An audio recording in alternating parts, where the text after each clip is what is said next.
આપના મુખે અમે 5 મુખી અને 6 મુખી રુદ્રાક્ષ વિશેની વાત જાણી.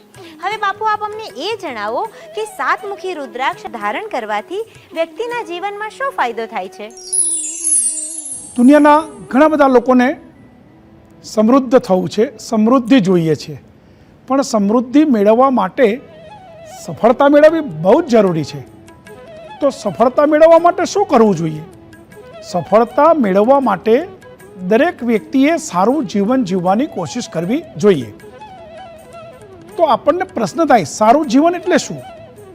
સારું જીવન એટલે સત્ય બોલવું, આધ્યાત્મિકતામાં થોડા ઘણા અંશે રસ લઈ અને જીવનમાં લોકોને મદદ કરવાની કોશિશ કરવી.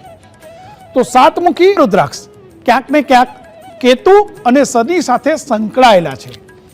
તો મિત્રો આપ સૌ જાણતા જ હશો કે કેતુ અને શનિ એ બંને ગ્રહો આધ્યાત્મિક ગ્રહો છે. શનિના નામે ઘણી બધી વખત એસ્ટ્રોલોજીનું કામ કરનાર લોકો આપણને ગેરમાર્ગે દોરતા હોય છે. એવી જ રીતે રાહુની સાથે કેતુ આવે છે એટલે કેતુ પણ આપણને ક્યાંક ને ક્યાંક ખરાબ ફળ આપે છે એવું આપણે માનતા હોઈએ છીએ. તો મિત્રો એટલું યાદ રાખજો કે 7 મુખી રુદ્રાક્ષ ધારણ કરનાર વ્યક્તિના જીવનની અંદર ધાર્મિક લાગણીઓ ઉદ્ભવે છે. એની સાથે સાથે સમાજમાં એની આબરૂ વધે છે. સાચી વાત તો એ છે, ભક્તિ અને આધ્યાત્મિકતામાં વધારો થાય છે. તો 7 મુખી રુદ્રાક્ષ પહેરવાથી વ્યક્તિ એક સારી વ્યક્તિ બની શકે છે, સમાજમાં એનું માન સન્માન જળવાય છે અને એની સાથે સાથે એ ઘણા બધા સારા કાર્યોમાં જોતરાય છે અને સમાજને સારા કાર્યોમાં હેલ્પ કરે છે. માટે દરેક વ્યક્તિએ 7 મુખી રુદ્રાક્ષ ધારણ કરવાનો પ્રયત્ન કરવો જોઈએ. આપણે 7 મુખી રુદ્રાક્ષની વાત કરી, હવે આપણે 8 મુખી રુદ્રાક્ષની વાત કરીશું. આપણે પહેલા વાત કરીએ એમ 7 એટલે કેતુ અને 8 એટલે શનિ. શનિના નામે ઘણી બધી અંધશ્રદ્ધા સમાજમાં પ્રવર્તતી હોય છે. 8 મુખી એટલે શનિનો રુદ્રાક્ષ. જે વ્યક્તિ 8 મુખી રુદ્રાક્ષ પહેરે છે એના જીવનમાંથી આળસ દૂર થાય છે. એવું કહેવાય છે કે શનિ ગ્રહ એ આળસ આપે છે, પણ જો તમે 8 મુખી રુદ્રાક્ષ ધારણ કરશો તો તમારામાંથી આળસ દૂર થશે. શનિના નામે ઘણી બધી એવી વાતો પણ થાય છે કે જેનાથી આપણને ક્યાંક ને ક્યાંક તકલીફ પડે છે અથવા તો આપણને અંધશ્રદ્ધા તરફ લઈ જવામાં આવે છે. મિત્રો, શનિ એ એક એવો ગ્રહ છે કે જે ક્યારેય આપણને ખરાબ ફળ આપતો નથી. દાખલા તરીકે શનિ છે ને એ આધ્યાત્મિકતાનો આગ્રહી છે, શનિ એ ન્યાયપ્રિય ગ્રહ છે, શનિ એ સ્વચ્છતાનો ગ્રહ છે. તો શનિ હંમેશા તમને સ્વચ્છતા આપે છે, શનિ હંમેશા તમને ન્યાયપ્રિય બનાવે છે.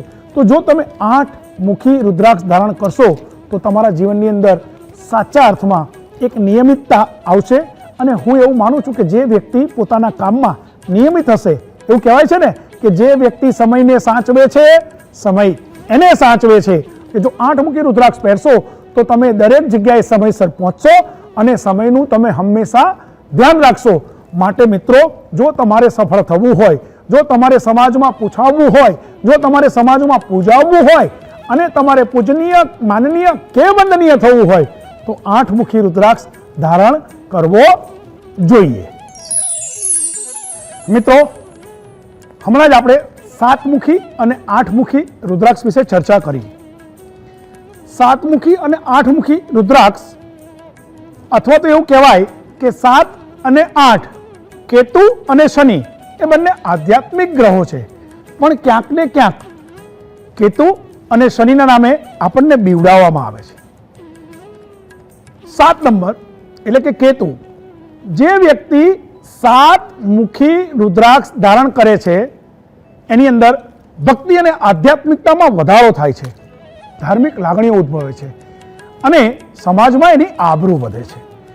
એવી જ રીતે 8 મુખી રુદ્રાક્ષ જે વ્યક્તિ ધારણ કરે છે એના જીવનમાં આળસ રહેતી નથી. ઘણા બધા લોકો આળસમાં પોતાના કામ છોડી દે છે. તો જે વ્યક્તિ 8 મુખી રુદ્રાક્ષ ધારણ કરે છે ને એ વ્યક્તિના જીવનમાં આળસ રહેતી નથી. બીજી એક વાત કે દરેક કાર્ય સરળતાથી પૂર્ણ થાય છે. 8 મુખી રુદ્રાક્ષ પહેરવાથી જીવનમાં આધ્યાત્મિકતા પણ આવે છે. હવે આ બધી જ વસ્તુ જીવનમાં જો આવતી હોય તો એને ટકાવવા માટે ક્યાંક ને ક્યાંક તમારે પોતાને પણ એટલું જ એલર્ટ રહેવું પડે છે. જો તમારે આધ્યાત્મિક વ્યક્તિ બનવું હોય, જો તમારે માનનીય કે પૂજનીય વ્યક્તિ બનવું હોય, તો તમારે પણ તમારું જીવન એવી રીતે જીવવું જોઈએ. તો મિત્રો, હું તો એટલું જ કહીશ કે જો તમારે સારું જીવન જીવવું છે, જો તમારે સમાજમાં નામ કમાવવું છે, જો સમાજમાં તમારા દાખલા બેસે એવા કોઈ કાર્ય કરવા છે, તો એટલું યાદ રાખજો કે કોઈ પણ પ્રકારના વ્યસનના ભરડામાં આવશો નહીં. હું એવું માનું છું કે જે વ્યક્તિની અંદર કોઈ પણ પ્રકારનું જો વ્યસન હશે તે માણસ ગુલામ છે. આપણને ઘણી બધી વખત એવું કહેવામાં આવ્યું છે કે વૃક્ષો વાવવા જોઈએ. ચોક્કસ વાવવા જોઈએ. જો વૃક્ષો વાવવાનું કાર્ય આપણને ન ફાવતું હોય અથવા તો વૃક્ષો કેવી રીતે વાવવા એ આપણને ખ્યાલ ન આવતો હોય, તો મિત્રો માત્ર એટલું કરજો, 12 મહિનામાં 12 જ વ્યક્તિને જો વ્યસન મુક્તિ અપાવશો ને, તો ચોક્કસ હું કહું છું કે તમે સમાજનું બહુ મોટું અને સારું કામ કરશો. માટે આપણે બધાએ એ ધ્યાન રાખવું જરૂરી છે કે કોઈ પણ પ્રકારના વ્યસનના ગુલામ બનવાનું નથી અને શક્ય હોય ત્યાં સુધી દરેક વ્યક્તિને વ્યસન મુક્તિ અપાવવી એ જરૂરી છે. જો 7 અને 8 મુખી રુદ્રાક્ષ અગવડતાના લીધે કદાચ તમે ધારણ ન કરી શકો અને જીવનમાં કોઈક વ્યક્તિને વ્યસન મુક્તિ અપાવશો, તો કદાચ એટલું જ ફળ તમને મળશે કે 7 મુખી અને 8 મુખી રુદ્રાક્ષ ધારણ કરીને મળવાનું છે.